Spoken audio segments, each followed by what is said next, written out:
Hello, friends. In this video, we're going to talk about the history of volleyball.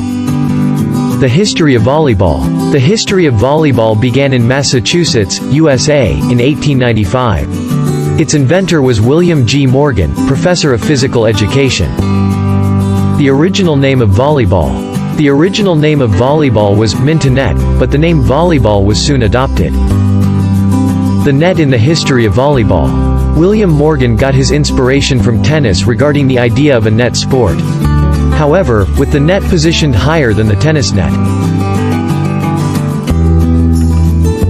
History of the volleyball ball. The volleyball had to be somewhat bigger than a tennis ball but lighter than a basketball. A light leather ball that could be easily thrown over the net was then created. History of the volleyball rules. In 1912, the number of players in a volleyball team was 6, which is the same as the current number. The rotation system of the servers was also implemented concurrently. Volleyball scoring system. In 1916, the scoring system changed to a format that resembles today's scoring system. The maximum number of points changed from 21 to 15 points and the sets were first introduced. The winner was determined as the best of 3, meaning that 2 sets were required in order to win a match.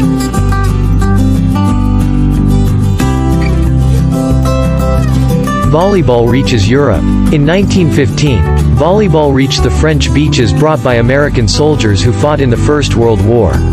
Volleyball spread especially through Eastern Europe where the indoor games are popular due to the very cold climate.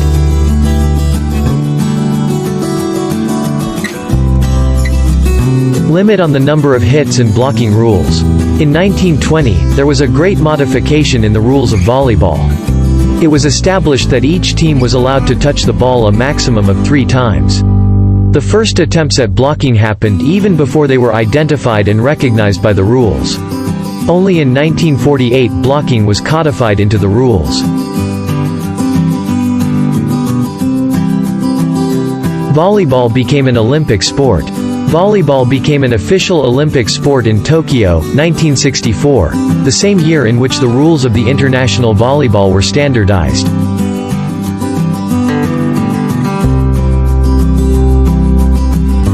Playing with the feet. In 1994, new regulations were approved to be introduced in the 1st of January 1995. Among them, the ball might be hit with any body part, including the feet.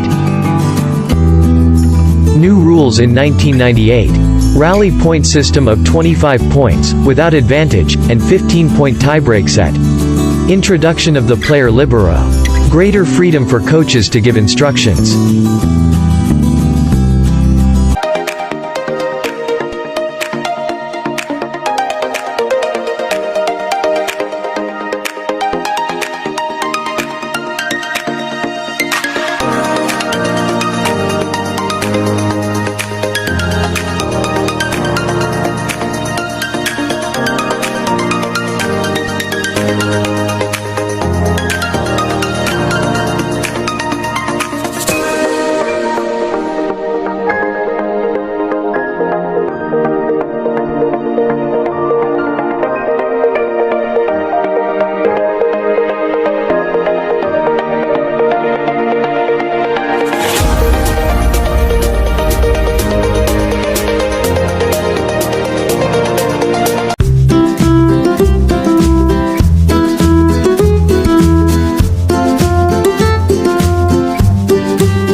everyone! Today we are going to discuss the volleyball equipment and facilities. First is the ball. Volleyball. It is a ball used to play indoor volleyball, beach volleyball, or other less common variations of the sport. Volleyballs are round and traditionally consist of 18 nearly rectangular panels of synthetic or genuine leather, arranged in 6 identical sections of 3 panels, each wrapped around a bladder. So here is the ball used in volleyball. And next, volleyball court dimension. Okay, the volleyball court is 60 feet by 30 feet in total. The net is placed in the center of the court, making each side of the net 30 feet by 30 feet. Here is the volleyball court dimensions. So first is the center line. Here is the center line. A center line is marked at the center of the court, dividing it equally into 30 feet squares above which the net is placed. So, ito po yung center line. And each side measures 30 feet squares. Next, attack line. So, attack line is marked 10 feet of each side of the center line. So, yung attack line, from the center line, 10 feet each side is where the attack line. So, ito yung attack line. 10 feet from the center line. Next, service line. Service line is the area from which the server may serve the volleyball. Is marked 10 feet inside the right side on each backline. So, ang service line ay nandito. 10 feet siya doon sa right side ng court. 10 feet long. Here. Dito kung saan nag-serve ang player or ang server. Next is the net. So, the net is placed directly above the center line, 7 feet 4 inches above the ground for women and 8 feet above the ground for men. So, again, yung net ay placed directly above the center line. So, 7 feet and 4 inches ang taas ng net for women and 8 feet above the ground para naman sa men. Next is the poles.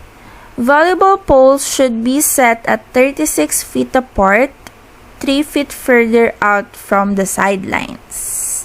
So, yung poles daw ito ay sineset siya 36 feet apart. 36 feet na magkalayo. So, kung dito, 36 apart, dito naman yung isa.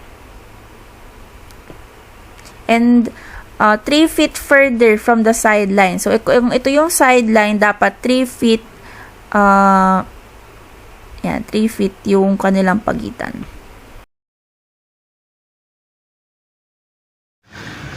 A volleyball pass is done with the objective to move the ball to a teammate called a setter. The pass is the first touch by the team. The passing skill is performed on a ball that has been served, on a ball that is attacked by the opponent.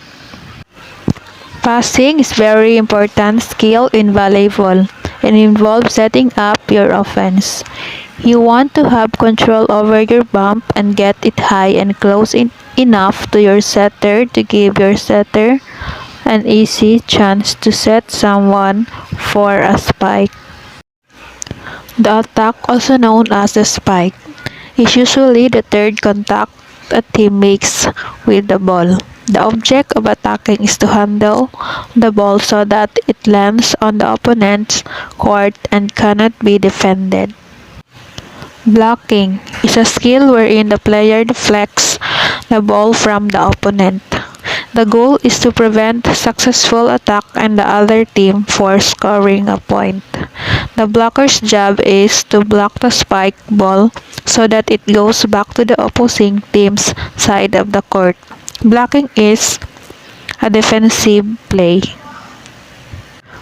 A blocker plays an important role in volleyball team's defense, and there is no question about this. The main responsibility of a volleyball blocker is to resist an opponent's attack. It's not easy to be a good blocker. In fact, blocking is more than jumping up and keeping your hands up in the air. The service in a volleyball is the skill used by a player to launch the ball over the net to start a rally. According to Ralph Everson, the volleyball serve skill is used by a player to launch the ball over the net to start a rally. The serve puts the ball in play once the referee blows the first whistle.